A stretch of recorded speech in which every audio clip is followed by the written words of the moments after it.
CFC, commitment, focus, and consistency. How this principle has impacted our leaders and our network. Coming up.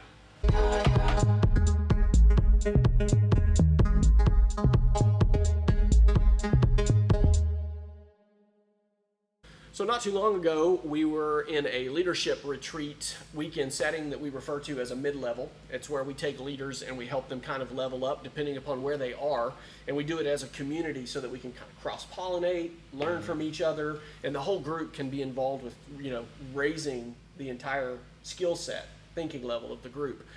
With a real head, heart, hands focus. And in this last one, we had someone who came who has been a very influential part of what we're doing, a gentleman by the name of Kika. And he shared with us a principle called CFC. Mark, why don't you dive in a little bit and kind of tell a little bit about that, because it's been very impactful to our networks. I smile, but you can't see if you're listening to this, because it's funny when Kika stood up. We can hear your smile in your voice. Right. When he stood up, he was like, "It's like KFC, but CFC." And we're like, no, doesn't quite communicate cross-culturally, but it was endearing, and we loved him, and it got to us. But yeah, CFC, an acronym, not KFC, but CFC stands for commitment, focus, and consistency. And Kika has been living this out. I think that was the first thing that kind of struck us when we were hearing this, and Dave watching this for years with Kika, is just that this is something that Kika has lived out, and the fruit has come out of his life. So when you see the fruit in somebody's life, right, you want to say, how are you seeing this happen? Success leaves clues, right? So we're going to go back to see what is it that Kika's been doing to see this happen. And he boiled that down to, you've got to have commitment, focus, and consistency, right? Yeah, so I think one of the reasons why this was so striking for us is because when he's referring to his CFC, he's talking about a particular apartment complex that he's been working in for 9 years. Yeah. So much so that they have seen a turnover of that group from South Asians now to Middle Eastern people. And so their entire dynamic is having to change. So they've seen an entire influx of refugees that have come in, lived 4 or 5 or 6 years, and then moved out. Moving out, taking church planting with them, and watching those churches from a singular apartment complex be planted all over his city area, plus the United States, plus the world. Yeah. And then seeing an influx of a whole nother people where he's even having to change his dynamic and his strategy because his focus area changed. Yeah. Right? And I think one of the big pieces that changed for us is we've been trying to talk a lot about focus, because we watch, especially with a younger generation, we're old enough now we can say a younger generation, but we watch focus being a difficult thing for them, where there's we want to see success, or we want to see things go well, and so we're jumping from focus to focus to focus, or from work to work to work, and we weren't getting the message across. Why do you think the commitment and the consistency on either side of focus made a difference? What was it that you think maybe connected with our leaders and our network to make that change happen, where focus didn't, right? But the CFC did. Yeah, from the life of Kika, you mean? Yeah, I think one of the things that grabbed my heart, and as I was watching other guys, is that Kika is living this out day in and day out. He's doing very simple things. And I think that's part of it that has happened for me and the guys that I've coached and led. I think we sometimes unknowingly, we're looking for the silver bullet. Right. And we read stories, and we'll usually skip ahead in the story and the biography of a church planting movement or a catalyst or a group of people that saw this happen, and we'll jump to the point where, and then they saw da-da-da-da-da. Right. So we're hoping that there's just going to be something that's going to happen, or there's this secret thing or a special thing that's just going to happen. But Kika just did the main and the plain, the stuff, and just was faithful with it, and then saw breakthrough. So I think it was the fact that we heard firsthand from a guy who's seeing fruit. Yeah. And he just had the authority to say, this is the way that we've done this, and it clicked. So you're saying when we read Hudson Taylor's biography, that 60 years in between page 1 and page 200, 250, it may take us 30 minutes, well, hour and a half, whatever, to read it, but that's 60 years of life, and sometimes we try to truncate that too much. So let's jump into some practicals on that, Mark. What are some ways that you want to describe consistency? Like, we'll just start with the first one. What does consistency look like, and how do we live out that principle? Yeah, so with consistency, I see that needing to look like something. And I think sometimes when we talk about being consistent in pursuing a focus, we can have our heart set on wanting to see God's impact in a people group, in a place, and our heart is there. And so in our mind, that's what it means to be consistent. We've got God's heart for it, and so we're trying different things, but we're kind of all over the place. And so the biggest thing is that consistency means you've got a plan, and it looks like something, and you're executing on that plan for a length of time and then assessing it, right? Yeah. So it's as simple as building rhythms and inviting other people into them. Yeah, so the way of speaking is we tend to judge other people by their behaviors. We tend to judge ourselves by our intentions. Has a lot to do with what we're talking about here, because I do think that one of the things that clicked with our group was that very principle. Just because you are focused on it doesn't mean that you're consistent with it. If you think about it, we're not talking about that you think about it often. We're talking about you have a corner in your city that you're wanting to reach, and you're going to it, let's say, twice a week, every week, for 2 to 3 years. In general sense. In the case of the practitioner we've learned from, an apartment complex that has 600 family units, so it's a lot of work, for 9 years. Every week there's an activity that's going on there, and that hyper focus has expanded around the world. Right? So what are some things that are barriers to that commitment? Like what should we do to keep ourselves committed to something? And then what are the reasons why our commitment falls off? Yeah, so that other C of commitment, I think when we don't have a level of commitment in the way that we're approaching the work, a trial is going to come up, a challenge is going to come up, and it's going to derail us. And so the barrier to being committed is usually we get a call from God, or we begin to have a sense maybe God's calling us to focus on this people group or this place, and then we start to move towards it, and then the parable of the soils, right? Other things begin to pop up, begin to squeeze out our time, and so we either get distracted, or something hard, something that is unavoidable and genuinely hard in our life crops up, and we have to deal with that. But then do we give up? So commitment, ultimately, it starts with coming from the place of fasting and prayer, that God writes on our heart what his heart is for a people or a place, for a passion. But then it's got to be tested by a trial, and then as that trial comes along, on the other side of that commitment now is going to be more firm. I think there's a principle that I'm just going to explain it as kind of like the nobody principle that we forget often, and that is when we see something big happen. I'm about to celebrate my son's graduation from high school.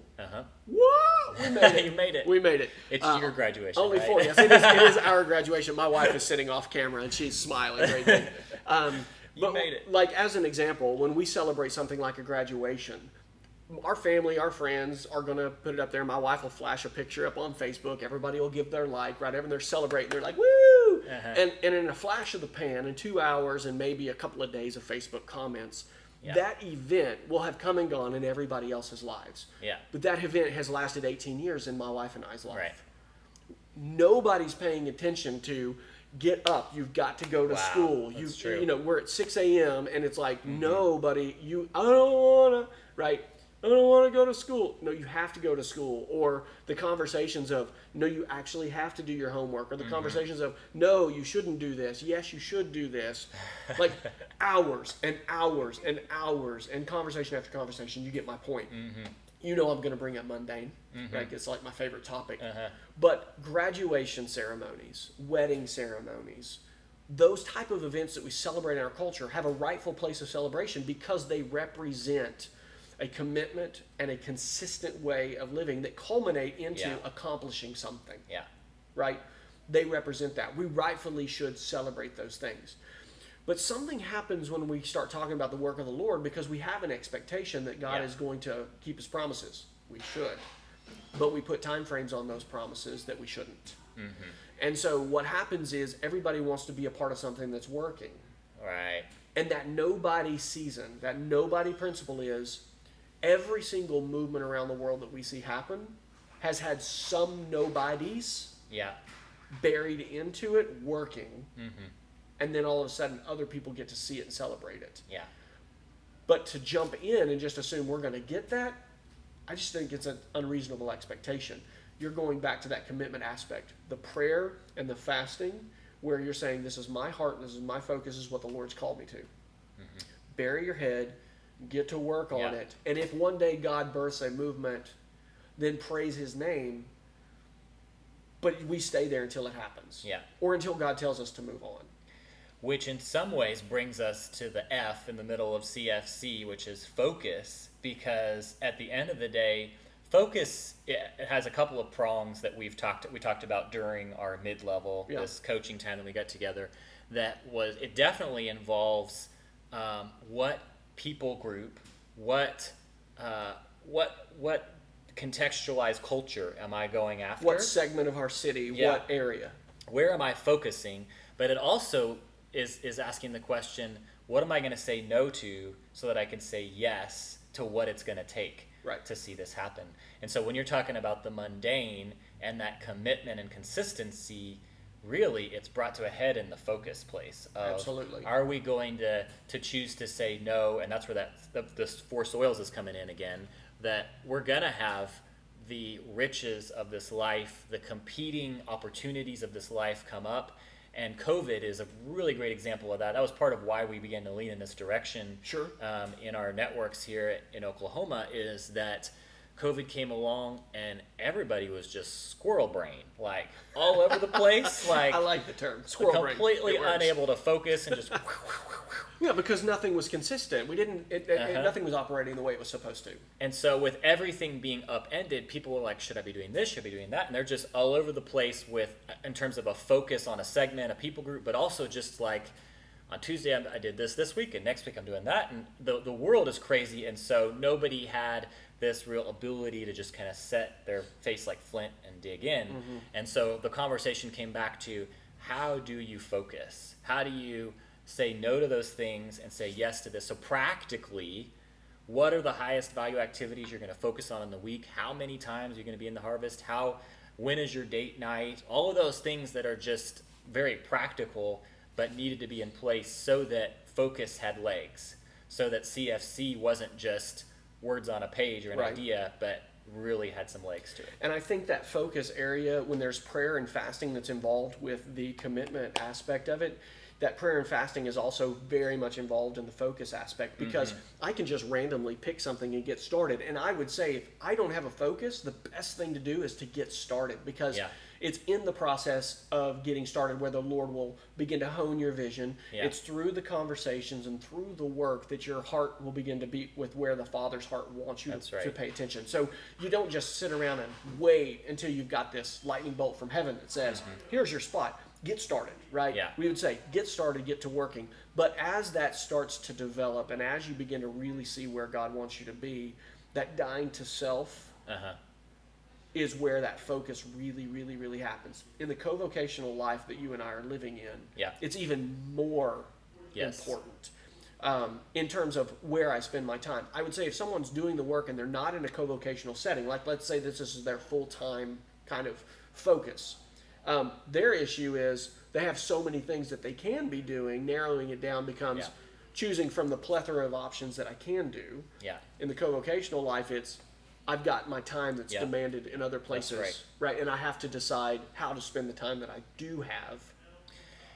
That's in the middle of it. And so I want to throw out, so that this is not just theory, but it was very helpful when Kika was sharing this and as we processed this, but that one way that I've done this in my life, that Dave has done this in his life, is something we call block scheduling.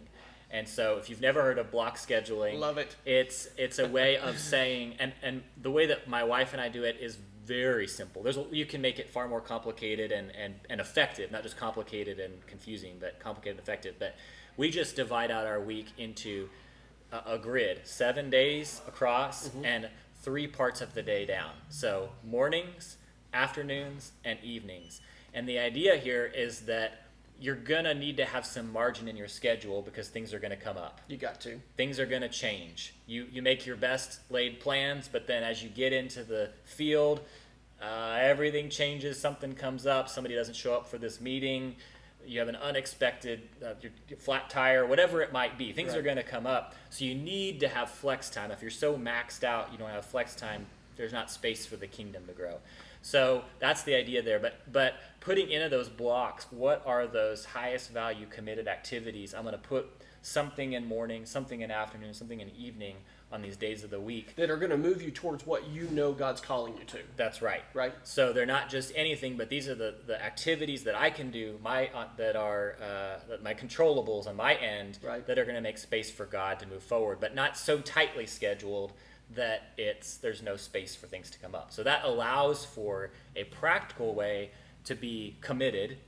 I'm not just doing a bunch of different things and I'm all over the place, but I'm committed. I'm consistent because I've got something that's manageable and there's space in my schedule, right, so that if things come up, I'm not going to be completely derailed, and then I'm focused. I'm choosing certain things and not choosing other things. So maybe one of these days you'll let me pull out my Making Moments Matters yes, circles. There you go. And we'll talk about it when it's a little bit more complex on some ways that you can move with those tools. But I'll drop back and just say, if we're going to, what that blocks of what is it, like Mark was saying, that are going to get my life focused in on, committed to, and consistent in what the Father is having me to pay attention to.